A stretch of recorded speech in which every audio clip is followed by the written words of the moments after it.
Shri Advaita Gadadhar Srivasadi Gaura Bhakta Vrinda. Hare Krishna, Hare Krishna, Krishna Krishna, Hare Hare, Hare Rama, Hare Rama, Rama Rama, Hare Hare. We continue reading from Srimad Bhagavatam, Canto 10, Chapter 14. We are hearing the prayers by Lord Brahma. Lord Brahma is clearly saying it is only by devotional service that we will be able to conquer Krishna, we will be able to understand Krishna, and no other process can help us do that. We will be able to understand that God is a person, supreme person, by devotional service. Even the process of yoga or gyan, speculative knowledge, cannot bring us to that position. So reading on. Gunam manaste pi gunan vimatum गुणात्मानस्ते पि गुणं विमातुम् it avatirnasya ka isharesya ita atirnashaka itirshya kalena yerva vimita sukalper कालेन यर्वा विमिता शुकल्पे upam shavake mihikadhyubhasaha. भूपां श्वके मिहिकाधुवाश. Translation and purport by His Divine Grace, A.C. Bhaktivedanta Swami Srila Prabhupada. In time, learned philosophers or scientists might be able to count all the atoms of the earth, the particles of snow, perhaps even the shining molecules radiating from the sun, the stars, and other luminaries. But among these learned men, who could possibly count the unlimited transcendental qualities possessed by you, the Supreme Personality of Godhead, who have descended onto the surface of the earth for the benefit of all living entities?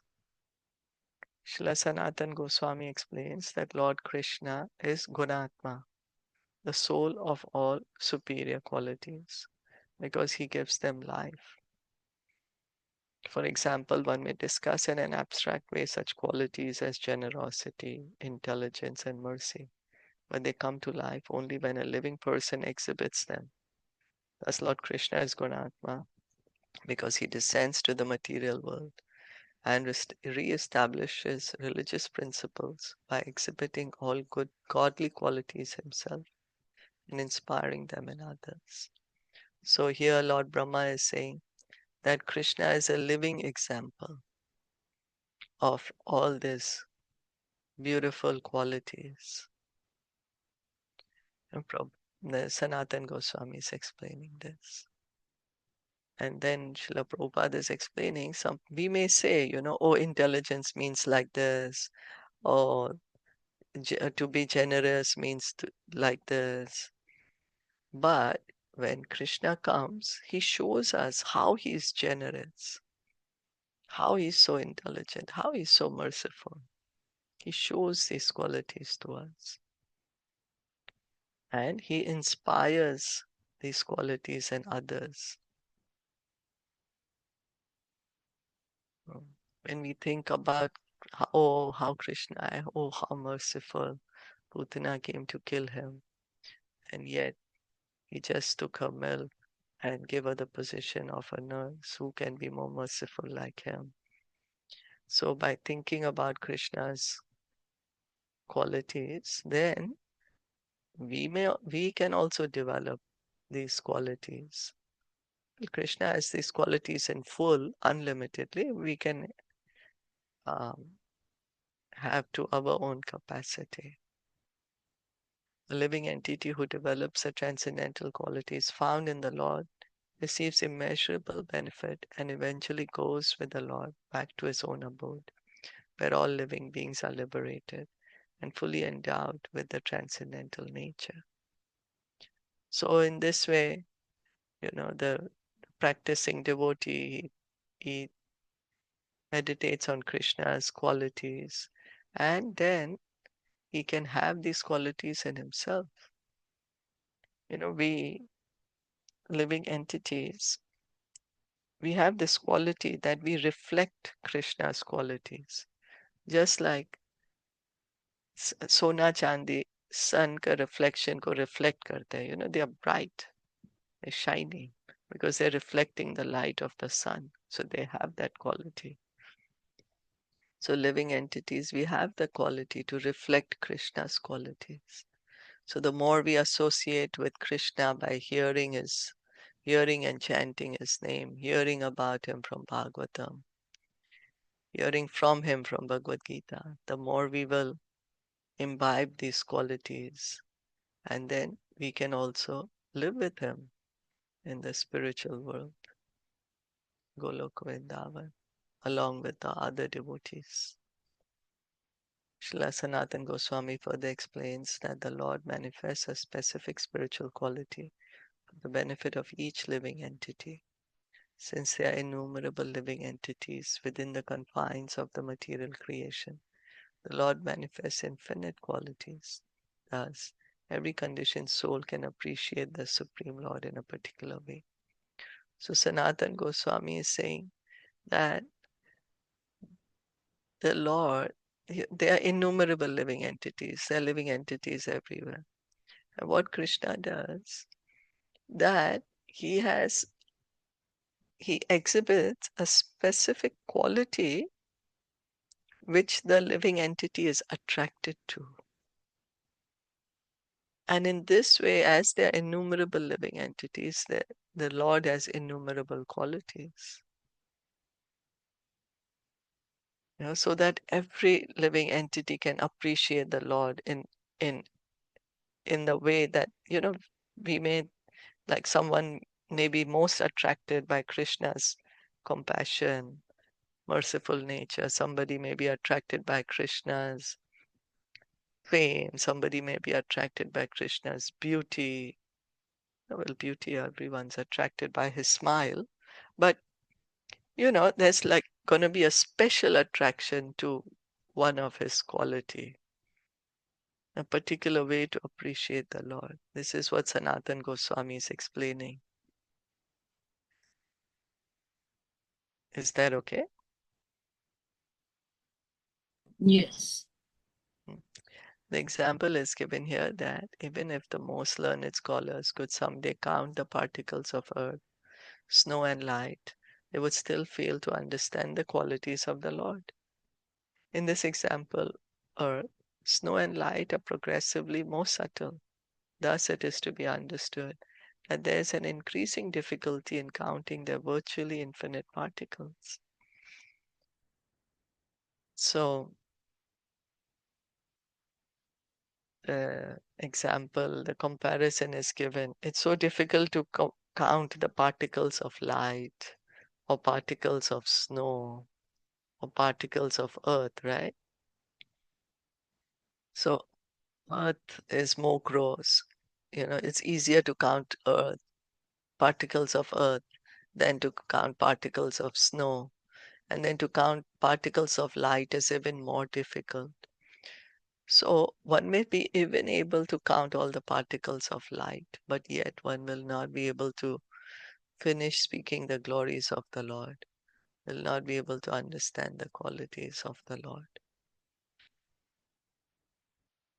According to Srila Vishwanath Chakravarti Thakur, great personalities like Lord Sankarshan actually have counted the number of atoms on the earth and even the molecules in the entire universe. Yet, even such a personality as Sankarshan, who has been continuously chanting the glories of the Lord since time immemorial, has not even approached a final count of those glories. तो श्रील विश्वनाथ चक्रवर्ती ठाकुर बताते हैं कि Lord Sankarshan ने count कर दिया कि कितने atoms है ये यूनिवर्स में.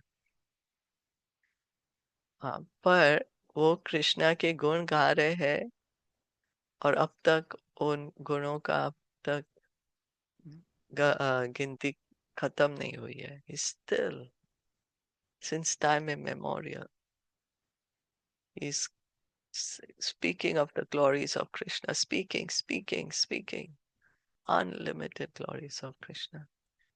Lord Krishna exhibits his most astonishing qualities during his childhood pastimes in Vrindavan, where he steals butter from the cowherd ladies, dances with his girlfriends, and plays with his cowherd boyfriends as their most dear companion. Although appearing like ordinary human activities, such sublime pastimes embody Lord Krishna's immeasurable and innumerable beautiful transcendental qualities, which are the life and soul of the pure devotees. So Krishna's childhood pastimes, बाल लीला, जो ब्रज में बाल लीला कृष्णा करते हैं, they are specifically very, very sweet. They are full of sweetness. Stealing the butter, dancing with the gopis, playing with his friends, the gopals. So it may look, okay, he's just dancing, he's stealing, he's playing. But this exhibits Krishna's this highest reciprocation of love with his devotees. Yeah. Innumerable beautiful transcendental qualities. And by hearing such pastimes, by speaking such pastimes, the pure devotees feel enlivened that, they're getting the life. The more they speak about Krishna's glories, the more they are feeling bliss and happy. The more they feel, I have my life now. So this is Krishna's glories. Sanatan Goswami saying Krishna has unlimited qualities because there's unlimited living entities, and each living entity appreciates Krishna in a specific way. So unlimited.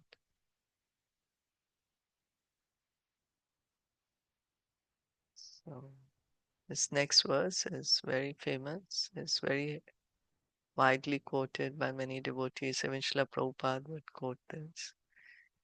The mood of a devotee. Tattenukampam susamekshmano तत्तेऽनुकम्पामशु सम्मिकर्षमाणो Bhunjana evatmakritam vipakam भुञ्जान इव कृतं विपकाम Hridvagvapurbir vitidan namaste ऋत्वा गवपुर्भिर्विधान नमस्ते Jivetayo muktipade sadaya bha. जीवेत यो मुक्तिपदे सादया भाग. My dear Lord, one who earnestly waits for you to bestow your causeless mercy upon him, all the while patiently suffering the reactions of his past misdeeds, and offering you respectful obeisances within his heart, words, and body, is surely eligible for liberation, for it has become his rightful claim. Srila Sridhar Swami explains in his commentary that just as a legitimate son has to simply remain alive to gain an inheritance from his father, one who simply remains alive in Krishna consciousness, following the regulative principles of Bhakti Yoga, automatically becomes eligible to receive the mercy of the personality of Godhead. In other words, he will be promoted to the kingdom of God. So Sridhar Swami says, how does the son get the property of the father? He can get it automatically if he can live longer than the father. Automatically he will get the property. So Sridhar Swami is explaining that simply by following the regulative principles of bhakti, just following the principles, then throughout the life. Then at the end of life, one goes to Krishna, one goes back home, back to Godhead, because he receives the mercy of Krishna. The word Susamikshamana indicates that a devotee earnestly awaits the mercy of the Supreme Lord, even while suffering the painful effects of previous sinful activities. Lord Krishna explains in the Bhagavad Gita that a devotee who fully surrenders unto him is no longer liable to suffer the reactions of his previous karma. However, because in his mind, the devotee may still maintain the remnants of his previous sinful mentality, the Lord removes the last vestiges of the enjoying spirit by giving his devotee punishments that may sometimes resemble sinful reactions. So, Susamikshamana, Srila Prabhupada is explaining what does it mean. That the devotee, even when he's suffering, what he is thinking, oh, Krishna is merciful. I have done so much bad karma in my past life that Krishna is just giving me little bit of suffering. Otherwise, I would have suffered more. You know what we do? We get suffering. We say, Krishna, why are you giving me suffering? I'm not so bad. What did I do? What is this? How much puja I'm doing? What's happening? But what is a devotee saying? He is patiently, he is accepting all the suffering, thinking, Krishna's mercy on me. He's just giving me little bit of suffering. You know, मैंने कितने पाप किए हैं, मेरे और ज़्यादा suffering होता था नहीं तो. So Krishna is saying in Bhagavad Gita, one who has surrendered unto him has no more karma. Krishna takes away all that karma.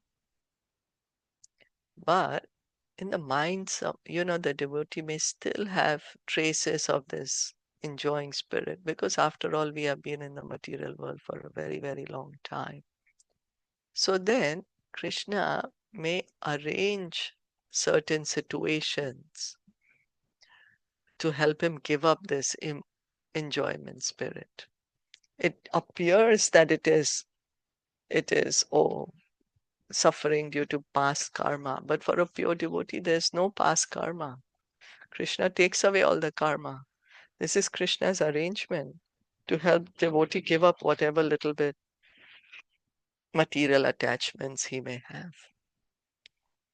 The purpose of the entire creation of God is to rectify the living entity's tendency to enjoy without the Lord, and therefore the particular punishment given for a sinful activity is specifically designed to curtail the mentality that produced the activity.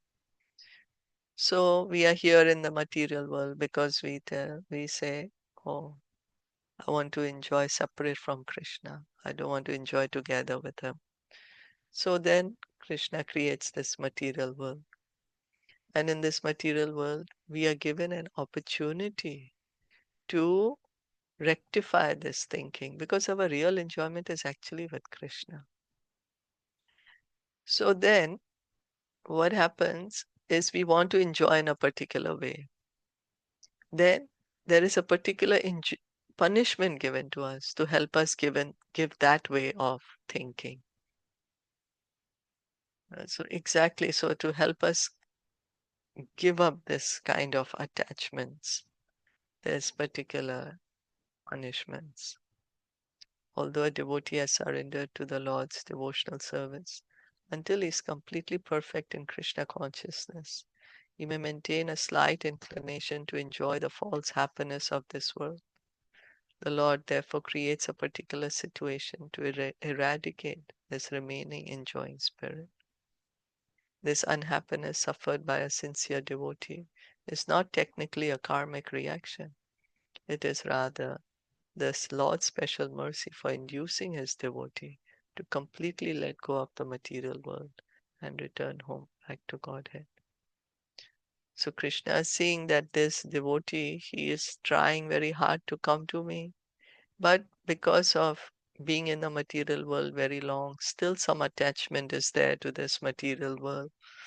So then Krishna will create a particular type of a particular type of unhappiness, so that this devotee can give up even this false hope of whatever little bit enjoyment he may have in this material world. So it's not karmic reaction, Prabhupada is explaining. It is Krishna's mercy, yeah, to that devotee, so it can help him to take completely shelter of Krishna, completely let go of the material world. We are attached to this material world. We have so many different ways, so many different attachments. So then Krishna arranges particular situations for us that helps us let go of these attachments, so that we can be always happy with him in the spiritual world, with all the other devotees. The spiritual world, there is a festival. Every moment is a festival. And we all love festivals. The spiritual world is a festival at every moment. A sincere devotee earnestly desires to go back to the Lord's abode. Therefore, he willingly accepts the Lord's merciful punishment and continues offering respects and obeisances to the Lord with his heart, words, and body. So, this is a sincere devotee.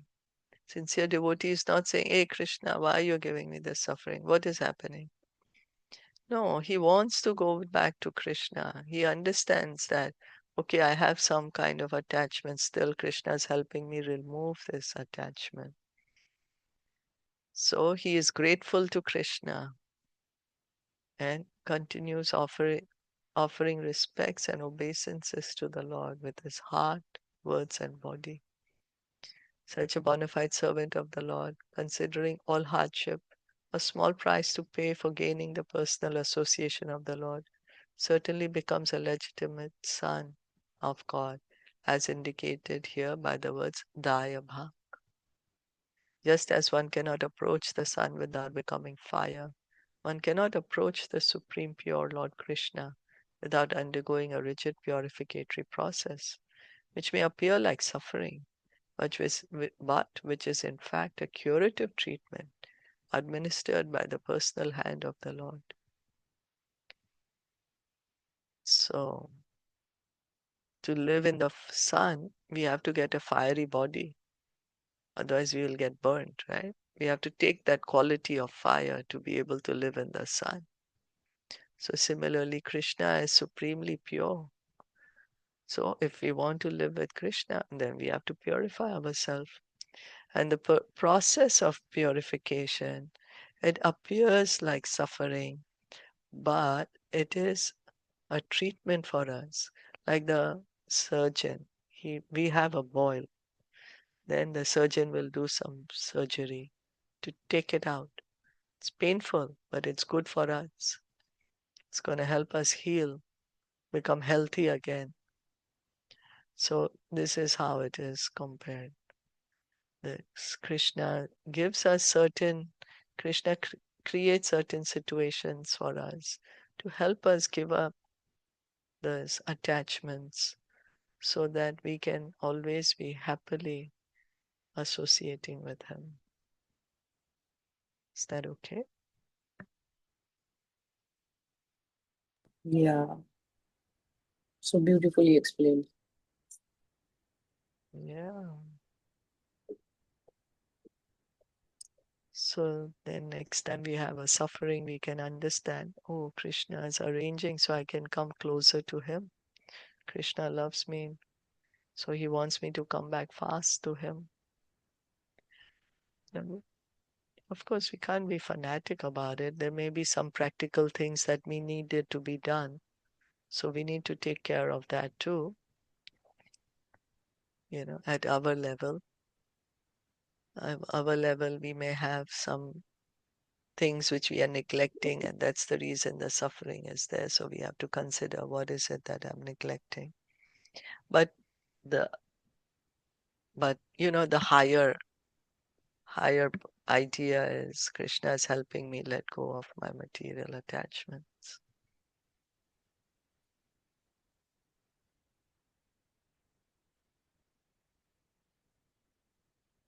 Any question? Ratna? Hare Krishna. No question.